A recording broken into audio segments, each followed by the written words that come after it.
Hello. Hi Marvin, it's Jordan here from LowKick. So yeah, I hear you. Yeah, all good. Good. How are you today? I'm good, thank you. Good. Good. I was just looking through your Twitter, looking at that video of the bears. That near your hometown in Italy? Oh yeah. That's crazy. Yeah, man, it's some forest and some hills on some mountains around. It's in my region. It's like Trentino. It's the region I'm from. So it's somewhere in my region. I don't know exactly where it is, but it's definitely in my region. Crazy. Yeah. So just thanks for giving us some time today, and I'll just jump straight into the questions. I know you're busy, so first off, how's training going? Good, man. Good. Can't complain. I mean, at the end of the day, I know my body, and I've been in this game for a while, and I know how to train, and I know when I need to kind of slow down, and when I'm starting to get overtrained. So I think I'm doing a good job on staying ready, but at the same time not being overtrained. And yeah, I had to keep going for another month after this guy pulled out. But yeah, I mean, I'm an elite professionist of what I do, and I'll be even more ready these other times coming. Good to hear, and obviously we've got the pandemic happening right now. So how has training changed for you? Are you able to do what you want to do to get into fight shape? Well, like I said before, it's just you have to go the extra mile sometimes. It was harder like a month ago, I feel like, but it's not that you can't. Like cardio should never be being in shape. It should never be an excuse. No pandemic. There's no excuse for not being in shape. Because you can run, you can bike. Like we were like the only lockdown, like if there was like a lockdown like it happened in Italy where you couldn't even leave your house, then maybe. But even right there, you could find ways, I think. But right here, we always have the opportunity to leave our house. So being in shape is never like there's no excuse. There's not an excuse that is valid for not being in shape. And then we can do a lot of shadow boxing. I mean, of course, it's not going to be the same thing. But then we were always like, you have to go the extra mile, like because a lot of people don't want to train, but you will find somebody, and a lot of people that like a partner that can maybe like is also like an owner of the gym where the owner. Like you have to go the extra mile. But I feel like if you really have to prepare a fight, you can. Yeah. So from a point of view, like I understand champions, like the UFC champion, they're like, yeah, I want everything right to prepare a fight. Okay, I can give you that. But if you're not the champion and if you have to prepare a fight, and I mean, even through the pandemic, you should have been able to do it, honestly. Okay, and you've had a tough start to 2020 because it's 2 cancelled fights for you, and I just want to get your overall feeling on what's been going on, specifically with you and all these fights falling through. It must be so frustrating. Yeah, I mean, I had some bad luck, definitely. I mean, I was there in London. I flew there to London, and basically 24 hours after, they told me that the fight wouldn't have happened. So I had to fly back.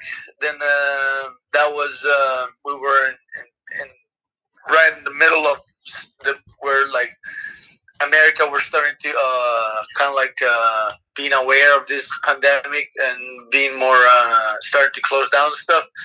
And so April was all a mess. Like they kept scheduling me fights, and everybody turned me down. Then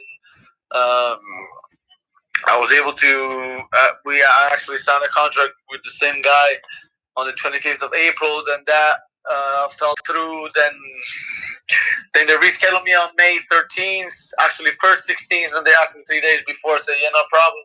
Let's do May 13th, and then this happened.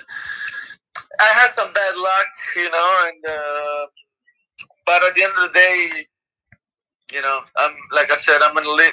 I think I really believe I'm the best in the world. So uh, no matter what's gonna happen, I'm gonna be ready. I'm gonna make weight. I'm gonna be at my best, and I'm gonna perform good, and I'm gonna win. So I mean, yeah, shit happens. We have to own the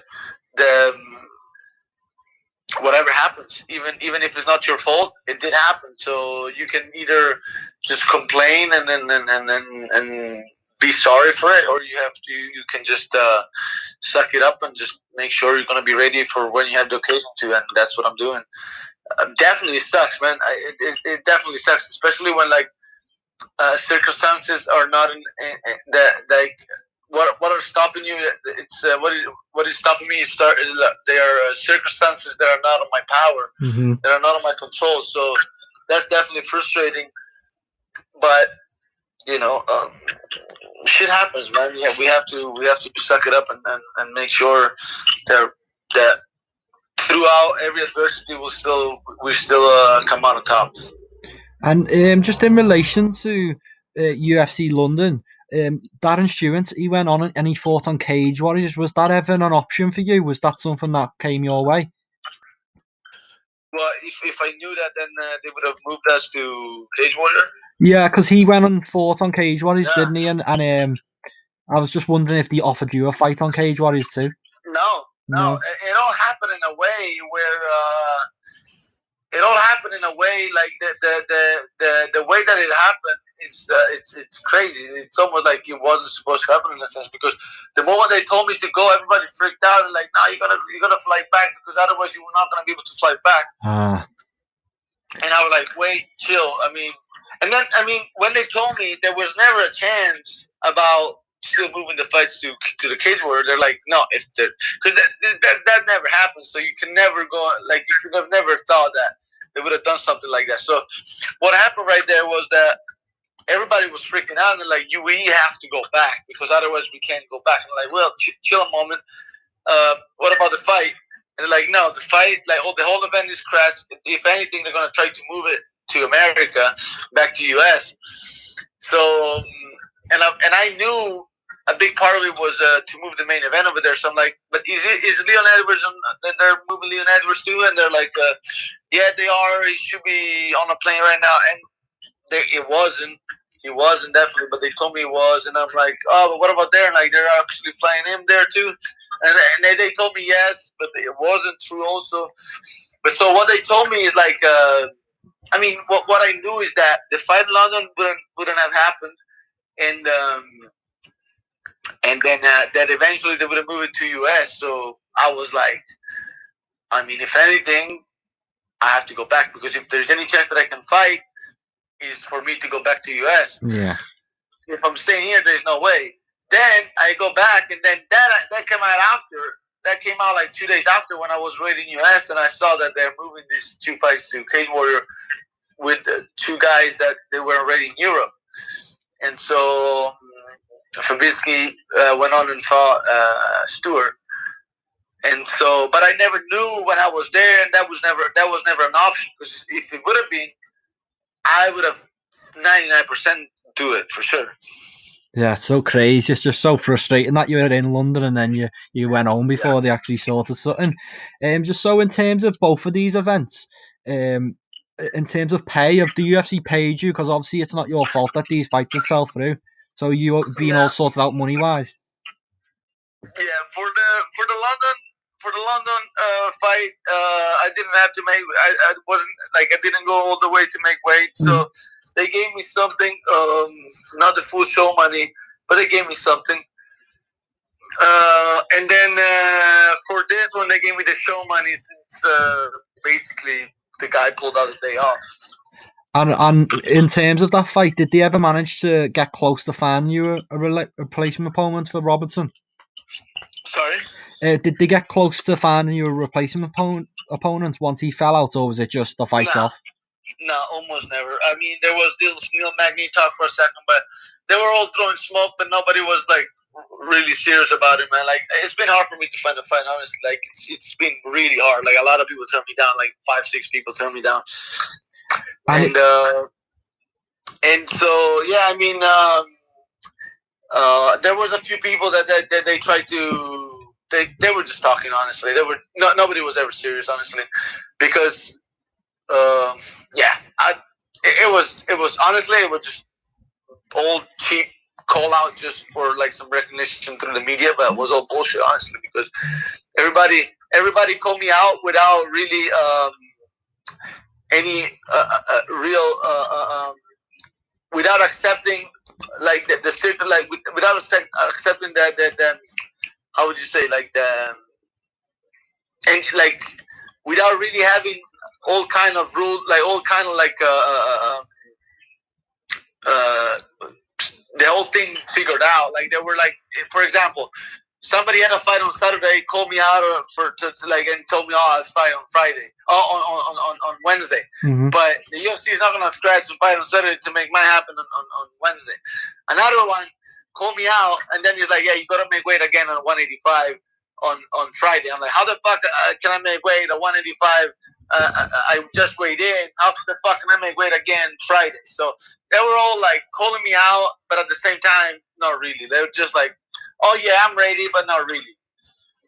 Yeah, because they know it on 1 day's notice. It's probably not going to happen anyway. It's so tough to sort something out. Well, it did happen before, but at the same time, nobody really wanted to step up. I feel I weighed in a light heavyweight too. If anybody would have wanted to step up a light heavyweight, I was ready.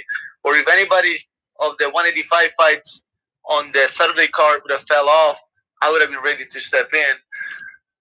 But yeah, I mean, I did everything I could. You know, I can't really blame myself on not trying to fight. I did honestly anything I could throughout these 5 months. I really hope this guy shows up this fucking time, because if not, I hope like the UFC takes some how do you call it, like I mean that he's not gonna be just like nothing that he pulls out again. You know, like they give him some penalty or something. I don't know.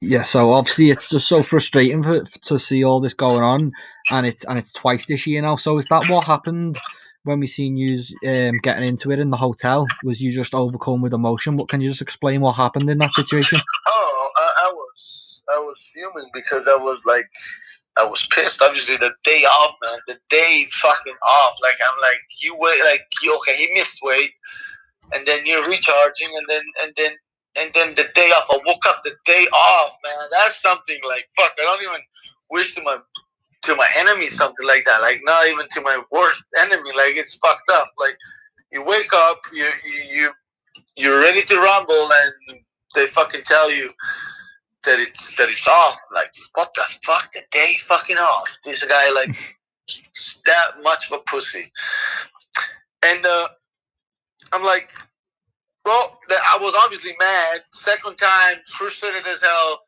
The day off after making the weight, you're like, fuck, I did all the hard work. Now it's about to fucking claim, like collect. Like that's my time to collect.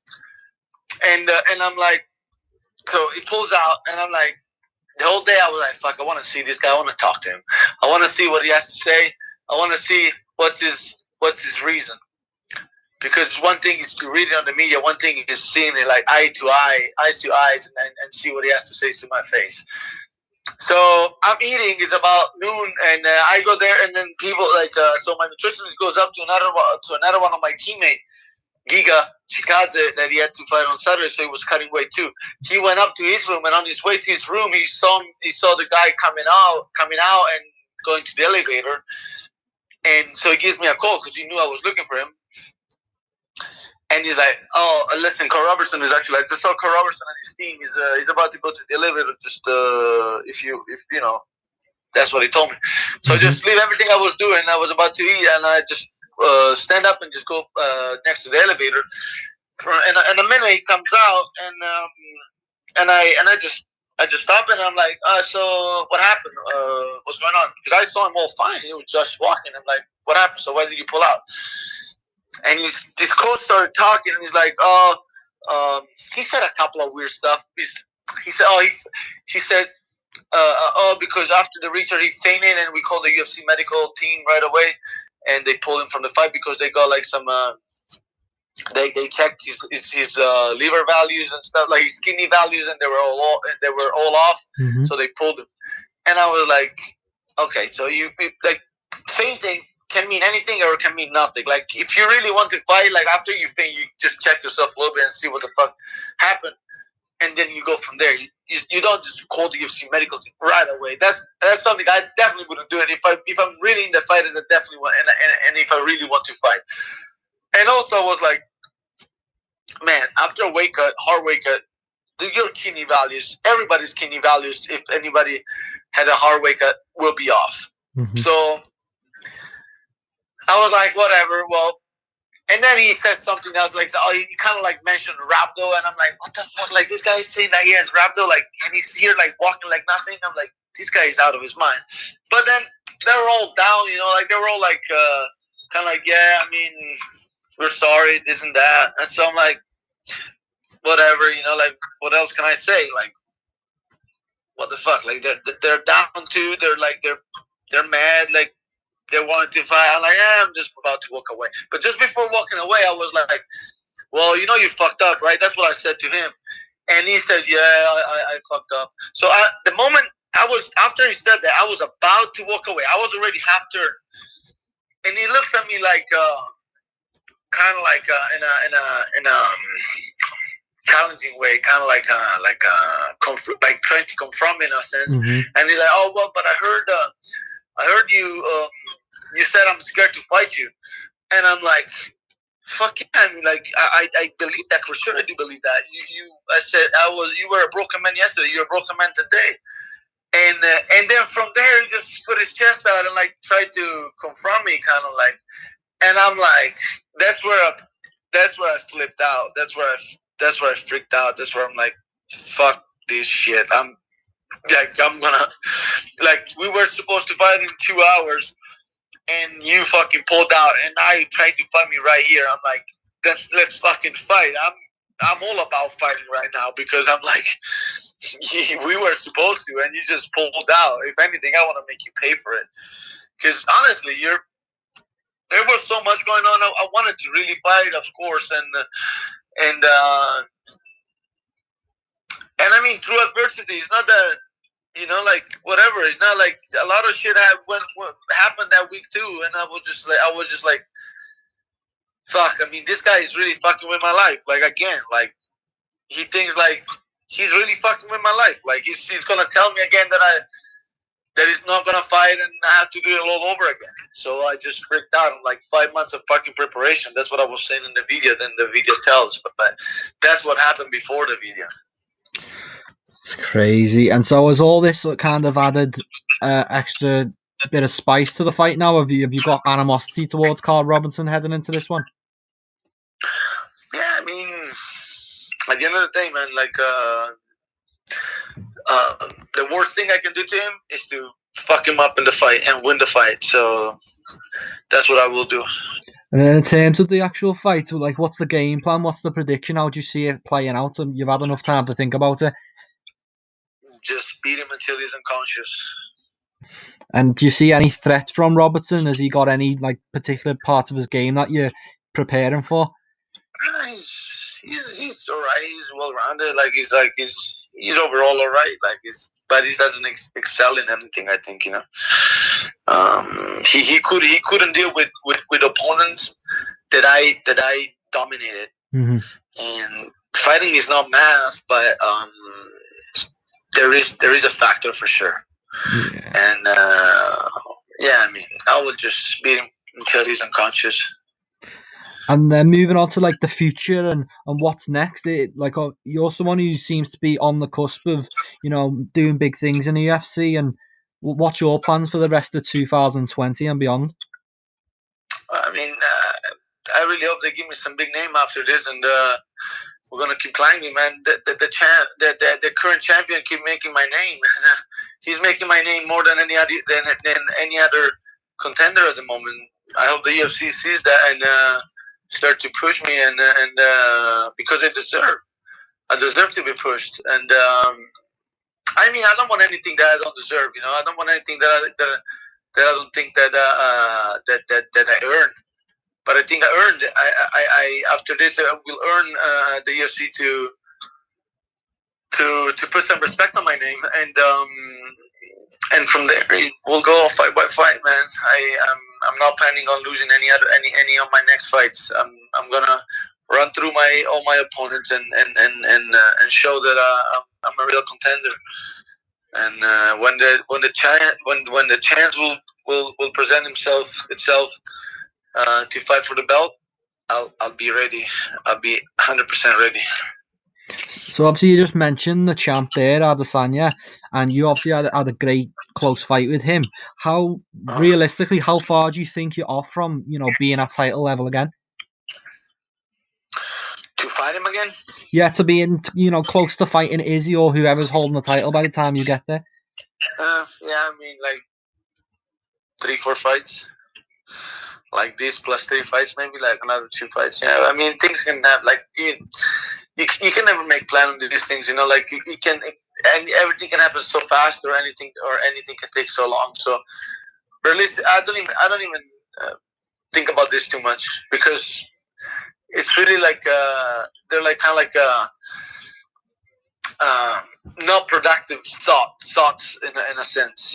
What is productive is to think about the next one and smash the next one, and then from there the next one, and then from there the next one, and make sure people don't jump over me, but doing the right thing, and we'll take fight by fights. Like to say like 3, 4, 5. It could be 2, it could be 3, it could be 4, it could be 5. Like it's hard, and again, that's not fully in my control. So there's not that much of a point of worrying too much about it.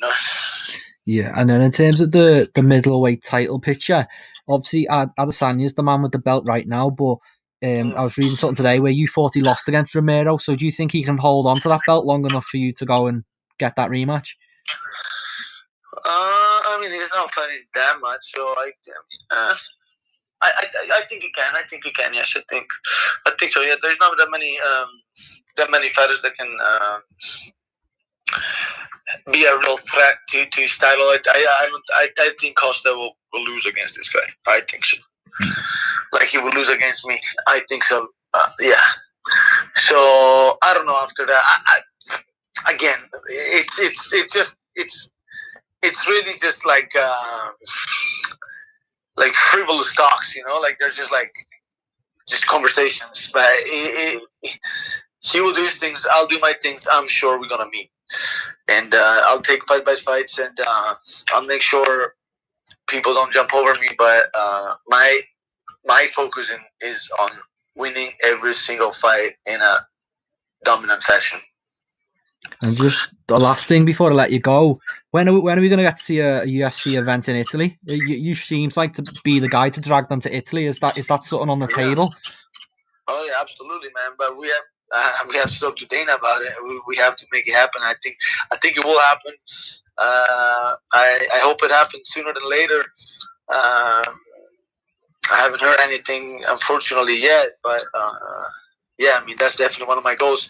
After my first, after my first UFC win on my post-fight speech, I said that would have been like my one of my first real dream on bringing the UFC to Italy, and main eventing the event over there. So I'm definitely looking forward to that as soon as there is any conversation about it. And like I said, for now the whole focus is June 13th. Smash this guy, make him pay for what he did, and then on to the next one. And just lastly, actually, are you got any worries about having to cut all that weight in quick succession? Obviously, we've seen Tony Ferguson do it, and he didn't look too good in his fight. So, are you worried about that? No, I not too much. I have the best nutritionist in the game. His name is Matteo Capodaglio, and with his Capo Nutrition. And no, I'm not worried. No, not too much. My body reacted pretty good.